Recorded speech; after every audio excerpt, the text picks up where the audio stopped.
Saúdo a igreja com a paz do Senhor. Amém. Amados irmãos, vamos fazer a leitura da palavra de Deus esta noite, no livro de Êxodo, segundo livro da Bíblia, Êxodo. Nós vamos ler o capítulo 12 e o verso 42, amados irmãos, página 89 da Bíblia do Mundo. Glória a Deus. Êxodo, capítulo 12 e o verso 42. Página 89 da Bíblia do Mundo. Graças a Deus. Êxodo, capítulo 12 e o versículo 42. Os irmãos encontraram? Diz assim, amados irmãos: esta noite se guardará ao Senhor, porque nela os tirou da terra do Egito. Todos juntos, irmãos. 1, 2, 3. Esta é a noite do Senhor. Tomai assento, amados irmãos. Glória seja dada ao nome do Senhor Jesus. Meus amados irmãos, Deus tem colocado em nosso coração uma mensagem baseada nessas palavras-chave que nós acabamos de repetir todos juntos aqui. Esta é a noite do Senhor. E nós estamos sugerindo, da parte do Espírito Santo, a seguinte interpretação desta noite do Senhor. Na primeira parte da mensagem, a noite do milagre. A segunda parte da mensagem, a noite da aliança. E hoje nós vamos encerrar esta mensagem com a seguinte interpretação da palavra de Deus. Esta é a noite do Senhor, a noite da liberdade. Então hoje nós vamos encerrar esta mensagem com a ajuda do Santo Espírito de Deus. Então, para que você guarde esta mensagem de uma forma muito simples no seu coração, esta é a noite do Senhor. Número 1, noite do milagre. Número 2, noite da aliança. Número 3, noite da liberdade. E eu quero começar por João, capítulo 8, versículo 36, onde Jesus disse assim aos judeus: se pois o Filho vos libertar, verdadeiramente sereis livres. Por que motivo Deus tirou Israel do Egito, irmãos? Para libertar o seu povo. Quando Deus libertou Israel, qual era o objetivo de Deus? Não permitir que jamais o seu povo retornasse ao Egito. Quando Deus nos tira deste mundo, irmãos, é para que nós nunca mais voltemos para lá. Você, pela misericórdia de Deus, nunca mais vai voltar para este mundo, irmãos, para o caminho do engano, da mentira, da maledicência e de todas as artimanhas de Satanás. Nunca mais. Você é uma nova criatura em Cristo Jesus. Isto era tão sério para o apóstolo Paulo, irmãos, que quando ele percebeu na igreja da Galácia alguns crentes voltando para trás, ele recebe do Espírito Santo a seguinte revelação da Escritura e diz, como porta-voz do Espírito Santo aos Gálatas, dizendo assim: estai, pois, firmes na liberdade com que Cristo vos libertou, e não torneis a colocar-vos ou a submeter-vos debaixo do jugo da servidão. Então, a primeira lição do mundo espiritual que eu quero destacar aqui esta noite, a respeito da noite da liberdade. Esta é a noite do Senhor, a noite da liberdade dos hebreus, irmãos. Esta primeira lição foi uma noite de sacrifício. Os irmãos estão lembrados qual era o sacrifício? O sacrifício de um cordeiro, um cordeirinho macho de um ano perfeito, oferecido ao Senhor, ordenança do culto da Páscoa estabelecido naquela noite, a noite do Senhor, a noite da liberdade, que começou como um sacrifício. Amados irmãos, por que é que aquele sacrifício foi tão importante assim? É porque ele marcou um recomeço na vida do povo de Deus, e a partir daquilo, a Páscoa, a festa, o sacrifício, o cordeiro, uniu o povo de Israel em comunhão e adoração a Deus. Então, quando Deus nos liberta da escravidão, é um novo dia, um novo tempo chegando na vida do pecador. Só tem coisas novas de Deus para ele dali para frente. Agora, os irmãos repararam que não foi a vida do Cordeiro que salvou o povo, irmãos? O que salvou a vida do povo aquela noite foi a morte do Cordeiro, não foi a vida do Cordeiro. Agora, em Hebreus 9:22, a Bíblia diz assim: sem derramamento de sangue não há remissão.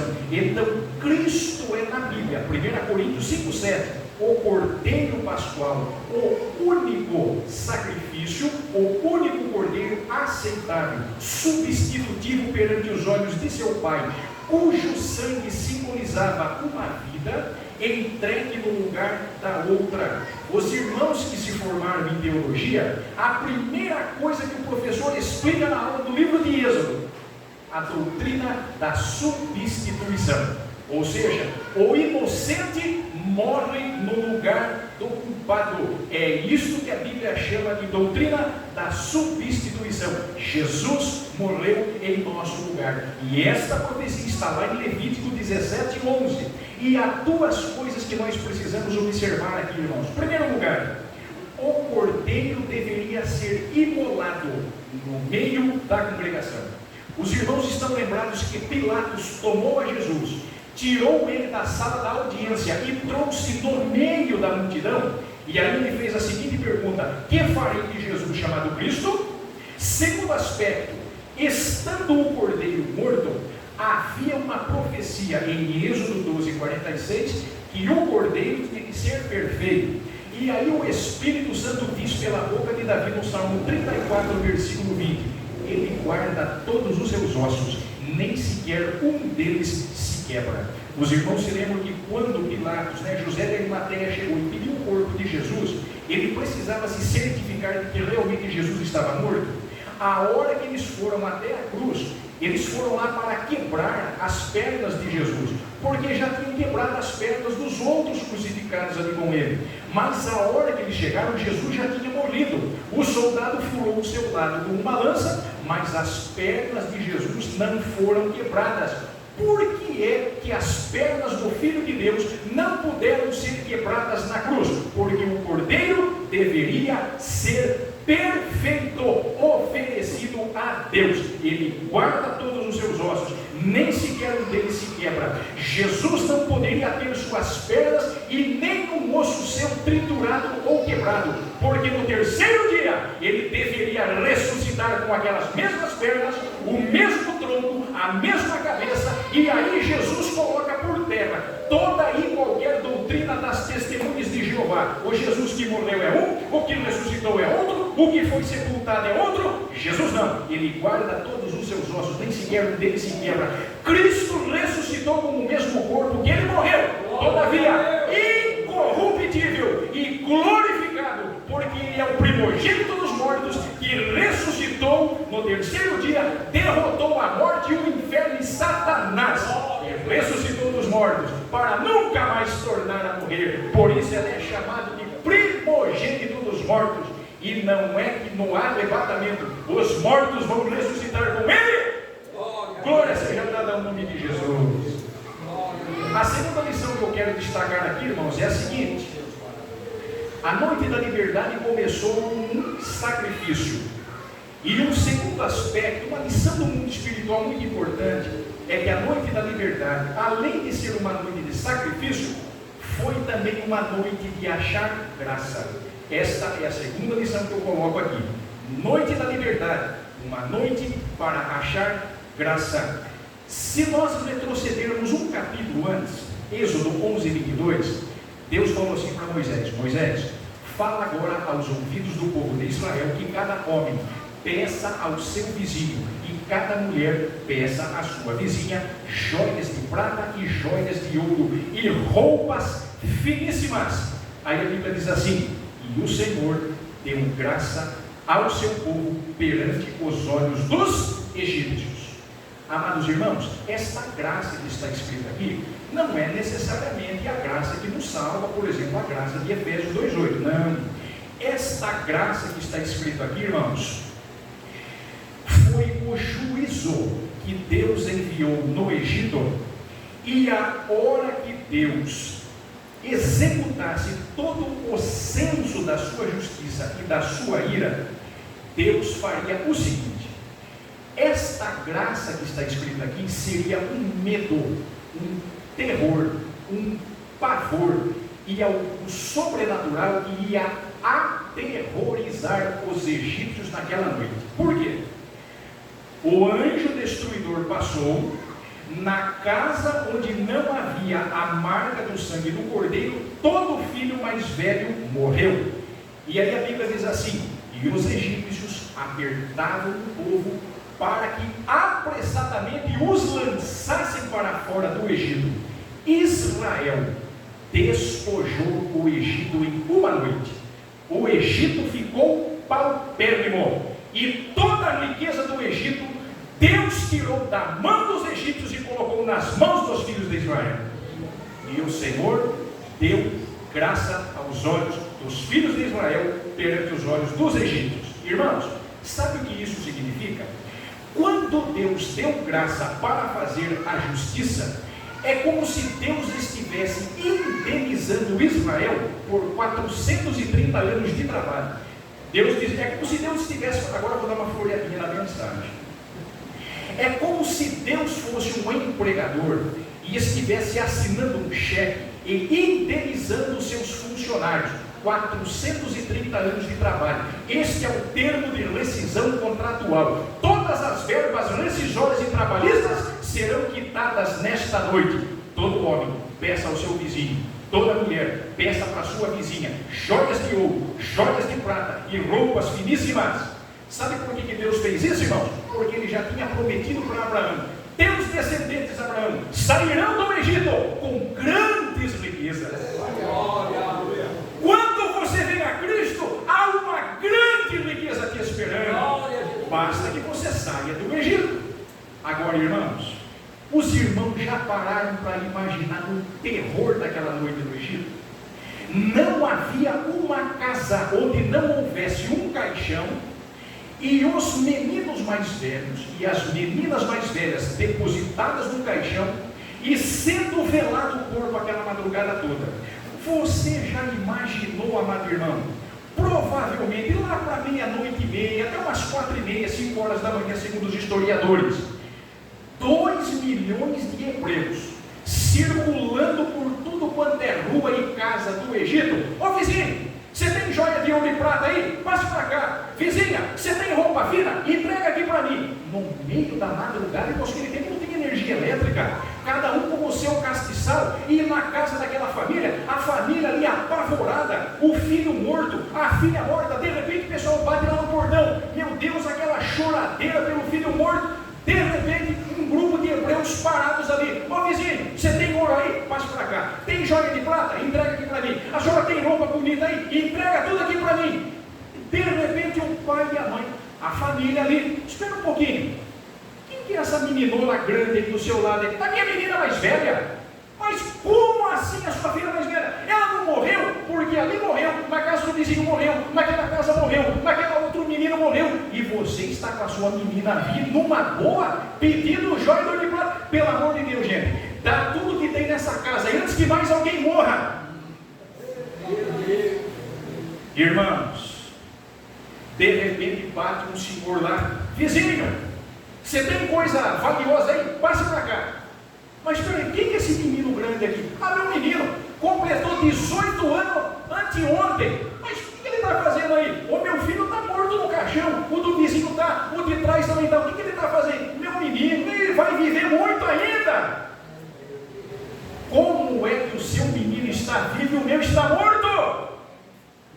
Faz mais ou menos meia hora, nós recebemos na nossa casa a visita de um anjo. Nós, na porta da minha casa, nós imolamos um cordeiro, colocamos o sangue na bacia, tomamos um hisopo, passamos na verga da porta, o anjo passou por cima e ninguém morreu na minha casa. Os egípcios disseram assim: saiam logo daqui, vão logo embora daqui. Os teólogos dizem nos livros que provavelmente os egípcios temeram grande, principalmente os sacerdotes do Egito ficaram imaginando que Moisés ia jogar mais uma praga e todos poderiam morrer, mas que Deus fez justiça aquela noite, Ele fez. Irmãos, há na Bíblia pelo menos 3 pérolas a respeito da justiça que Deus operou naquela noite.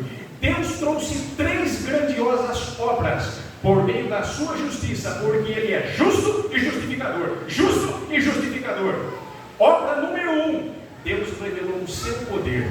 Os primogênitos morreram e ninguém pôde fazer nada em relação ao anjo revestido pela autoridade e a espada de Deus. Segunda obra grandiosa, Deus cumpriu todas as suas promessas e nenhuma delas falhou. Obra grandiosa número 3, Deus fez justiça. Como? Deus se compadeceu do povo, deu chance para os egípcios, virou a história de ponta cabeça e indenizou Israel. Isso é justiça. Agora, amados irmãos, para os egípcios, Israel era apenas um bando de escravos que apareceu no Egito, nada mais. Era um povo cativo, escravo, aprisionado, sem cidadania, sem RG e sem CPF. Mas naquela noite Deus mudou tudo.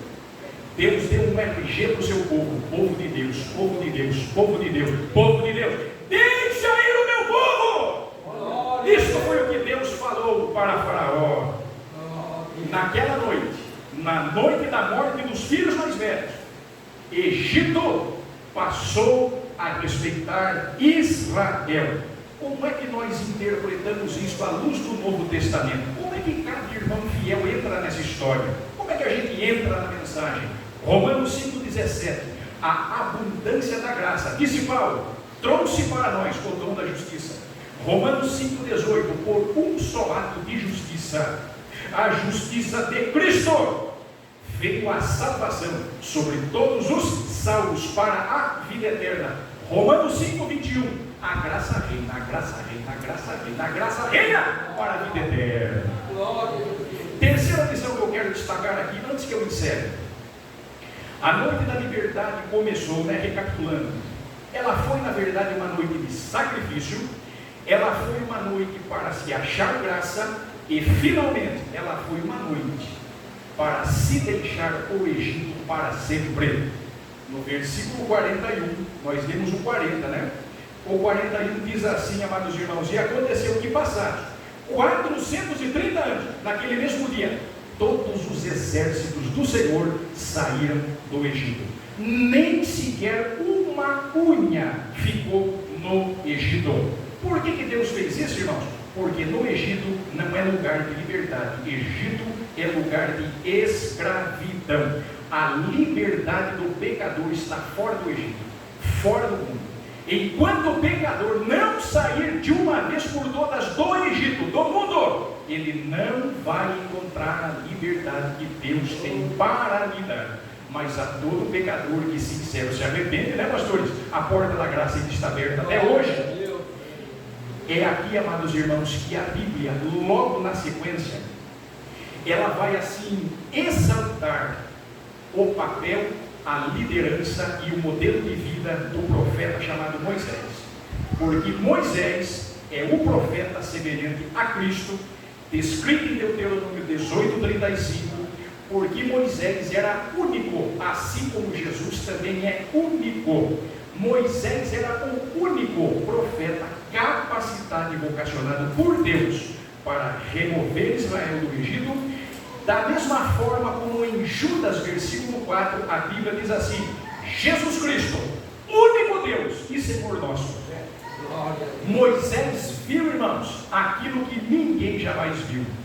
Hoje em dia, a obra de Deus carece de líderes com grande visão espiritual, não é verdade? Deus só dará uma grande obra para aquele líder que tiver uma grande visão da parte de Deus. Qual foi o tamanho da visão que Moisés teve? 1530 anos aproximadamente, antes de Jesus nascer, lá no palácio de Faraó, Moisés olhou 1,5 milênio lá na frente. Sabe o que foi que Moisés viu, irmãos? Hebreus 11:24. Moisés viu a Jesus pendurado na cruz do Calvário, sofrendo e sendo maltratado. Naquele dia ele tomou a seguinte decisão: eu não serei chamado filho da filha de Faraó. Por causa da sua visão, ele colocou a sua fé em prática e tomou uma escolha, escolhendo antes ser maltratado como povo de Deus do que antes, por um pouco de tempo, experimentar o gozo do pecado. A sua decisão e a sua escolha levaram Moisés lá no futuro, e tendo a visão de Cristo, ele disse assim, o Espírito Santo falando por meio da caneta e da escrita de Hebreus: tendo por maiores riquezas o vitupério de Cristo, ou seja, o sofrimento de Cristo, em razão dos tesouros do Egito. Os teólogos acreditam que provavelmente Moisés seria o próximo faraó do Egito na linha de sucessão. É bastante possível que ele se tornasse o próximo faraó. Então é o seguinte: se eu vou ser o próximo faraó, a hora que eu me assentar no trono, eu liberto Israel. Deus disse: não, Senhor, não é assim que eu quero libertar meu povo, não. Você vai libertar meu povo no poder e na fé, baseada no meu filho, que vai morrer na cruz. Por causa daquela visão, Moisés deu o primeiro passo. E quando ele deu o primeiro passo, Deus deu um cordeiro.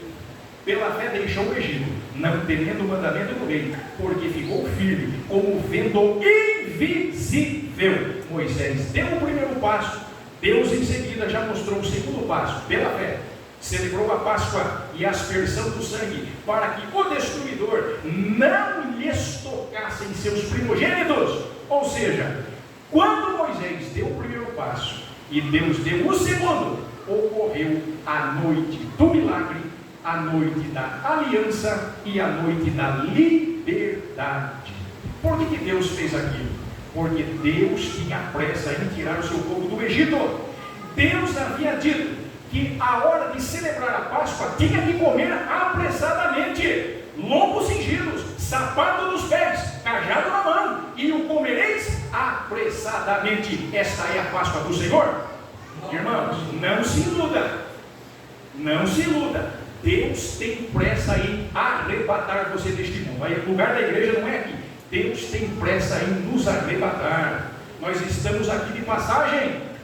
Amados irmãos, hoje em dia, quando você evangeliza uma pessoa e você traz essa pessoa para a igreja e você acompanha aquele novo convertido 1 ano, 2 anos, 3 anos e meio, até ele ficar firme no evangelho, os amigos dele, irmão Zé Álvaro, me permita citar o exemplo do irmão aqui esta noite. Estou autorizado, irmão Zé Álvaro, com muito respeito que nós temos pelo Senhor. A irmã Angelina aceitou Jesus em 1959. O irmão ficou rotulado na cidade como Zé Crente. Você conhece a irmã Angelina? Não. Você conhece o irmão Geraldo? Não. Mas não, pera um pouquinho, deixa eu falar uma coisa. O Zé Crente você conhece? Conheço, então é a mãe dele. Você conhece? Não, nunca ouvi falar no irmão Vitório do Meneghelli. Não, também. Não, é o pai do Zé Crente. Ah, o Zé Crente eu sei quem é. Ô irmãos, a gente não é presbiteriano nem nada disso, mas esse irmão estava predestinado para ser salvo. Eu muito respeito aqui. Esse irmão estava predestinado. Um dia ele tinha que vir aqui. Aleluia! Glória seja dada ao nome de Jesus. Glória a Jesus! Só Jesus é quem tem a visão do teu futuro. Não se preocupe, Jesus já está lá. Só Deus é quem tem o controle da história em suas mãos. Não importam os rótulos, preconceitos, barreiras. Deus lhe dará a graça, como deu a Israel no Egito, e você vai vencer. Amados irmãos, como é que nós podemos andar em liberdade diante do Senhor? Queria citar aqui apenas o Salmo 119, o pastor Forés já começou ele na leitura oficial. Lá no verso 45 a Bíblia diz assim: andarei em liberdade, andarei em liberdade, andarei em liberdade, porque busco teus preceitos. Oh pastor, que leitura gloriosa esta noite, pastor. Amados irmãos, antes que eu termine esta mensagem, eu quero fazer 3 considerações importantes aqui, antes de nós concluirmos, pelo seguinte: esta é a noite do Senhor. Os irmãos repararam que a Trindade Divina está presente nesta noite aqui? Porque a noite do milagre é a noite de Cristo, a noite da aliança é a noite do Pai, e a noite da liberdade é a noite do Espírito Santo. 3 palavras-chave na noite do milagre, que é a noite de Cristo: separação, cordeiro e meia-noite. A Bíblia diz que Jesus Cristo, ele é separado dos pecadores e feito mais sublime do que o céu, não é verdade? Agora, como é que a gente explica a separação que Cristo veio trazer? Marcos 10:35. Às vezes Jesus salva uma pessoa na família, salva um filho, salva aqui os 2 irmãos, mas os outros parentes ainda não estão salvos. É provável que por causa do não entendimento do Evangelho, ocorra algumas divergências entre os familiares. Aí Jesus disse assim: eu vim colocar em separação, em dissensão, o homem contra o filho, a mãe contra a filha, e a sogra contra a nora. Coisa terrível, irmão, a sogra contra a nora. Mas é por causa da não compreensão do Evangelho, porque Jesus disse assim: eu não vim trazer paz ao mundo, eu vim trazer espada. E a espada do Evangelho, irmãos, com muito respeito, olha que interessante, nós estamos pregando a palavra, ok? Se você não sair daqui com a sua mente martelada pela palavra de Deus, a mensagem não valeu. A palavra de Deus é uma espada. Se você não sair daqui perfurado, com o seu coração sangrando e dizendo assim: Senhor Jesus, eu preciso depender mais do Senhor, a mensagem também não valeu.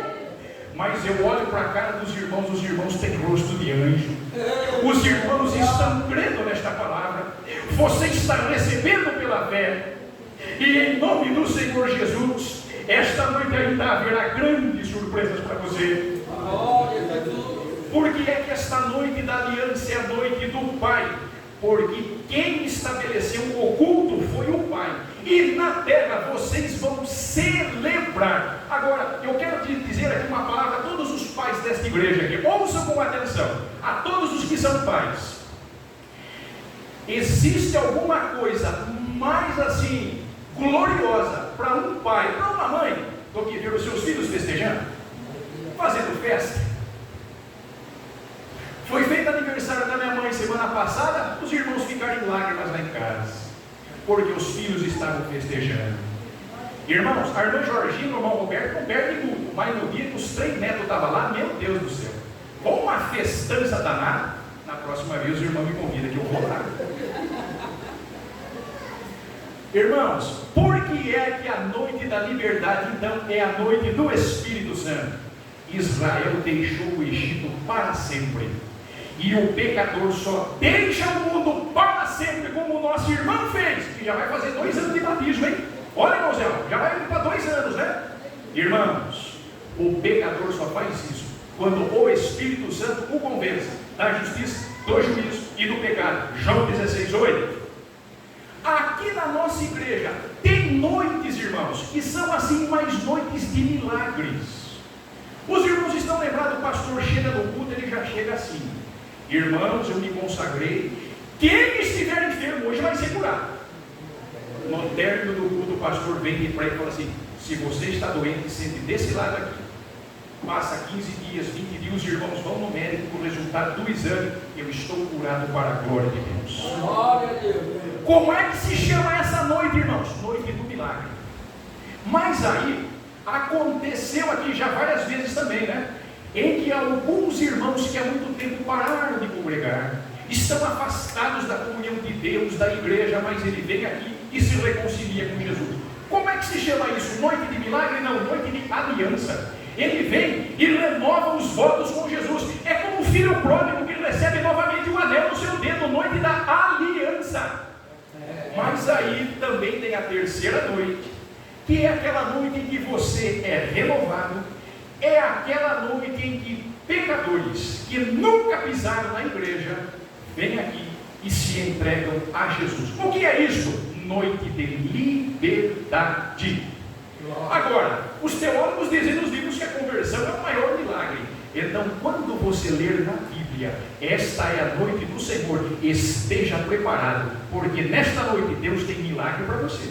Deus tem aliança para você, e Deus tem muita liberdade para te conceder, não só na área espiritual, em todas as áreas da sua vida. Se há alguma coisa que te aprisiona, pensamentos, sentimentos, emoções, requisitos físicos, estéticos ou qualquer coisa que derrube sua autoestima, Jesus está aqui para te libertar. Isto se chama noite do milagre, noite da aliança e noite da liberdade, e Jesus não abre mão disso. Agora, irmãos, o povo foi liberto e começou a caminhar, porque preso não consegue caminhar. Não, é claro que a maioria dos presos do colarinho branco no Brasil bota a tornozeleira, mas ele não pode nem sair da porta de casa, ele não pode andar, ele está preso. A primeira coisa que Jesus faz é libertar o pecador. Se o Filho vos libertar, verdadeiramente sereis livres. Nunca mais Israel voltou para o Egito, porque era noite de milagre, noite da aliança e noite da liberdade. Eu quero ler com os irmãos só mais um versículo. Os irmãos me ajudam? É aqui que eu quero encerrar. Por favor, irmãos. Êxodo 13, versos 21 e 22. Êxodo 13, versos 21 e 22. Normalmente a gente faz isso no fim da mensagem. Normalmente num culto de oração e doutrina, né? A gente tem mais tempo, a gente fala mais devagar, aqui a gente acelera, corre um pouquinho, as horas passam depressa. Mas é aqui que eu quero encerrar esta mensagem. E Deus vai nos dar a graça de nós compreendermos isso e nunca mais esquecer, até o dia do arrebatamento da igreja. Página 90 da Bíblia, do culto, né? Êxodo 13, verso 21 e o verso 22. E o Senhor ia adiante deles, de dia na coluna de nuvem para os guiar pelo caminho, e de noite numa coluna de fogo para os alumiar, para que caminhassem de dia e de noite. Agora, olha o versículo 22, irmãos. Nunca tirou de diante do povo a coluna de nuvem de dia e nem a coluna de fogo à noite. É aqui que eu quero encerrar esta mensagem. O Senhor ia adiante deles, o Senhor caminhava com o seu povo. Amados irmãos, quando a Bíblia começa em Gênesis, a Bíblia diz assim: e andou Enoque com Deus. Gênesis 6:9, e andava Noé com Deus. Mas aqui inverteu, é Deus que começou a andar com o povo. O irmão percebeu? E andou Enoque com Deus, e andava Noé com Deus. Agora não, é Deus que anda com o seu povo. Sabe por que Deus anda conosco, irmão? Porque Ele vai na sua frente. O Senhor vai adiante de ti. Aí você completa o versículo, irmãos. Se Deus ia na frente de Israel, Ele também vai na minha frente.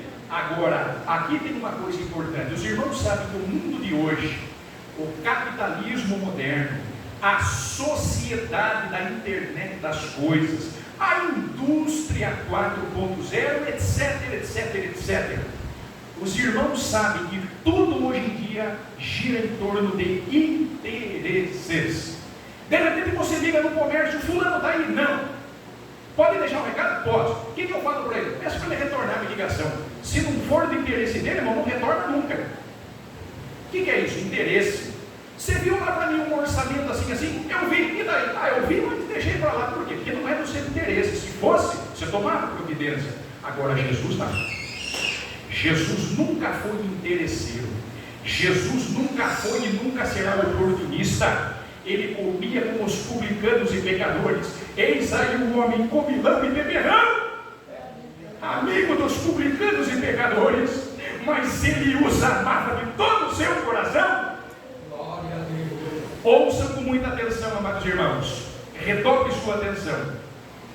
Quando nós não temos mais nada a oferecer neste mundo, nós somos descartados como se nós nunca tivéssemos existido. Isto é dentro da empresa, é fora da empresa, é na rua, no comércio, onde quer que for.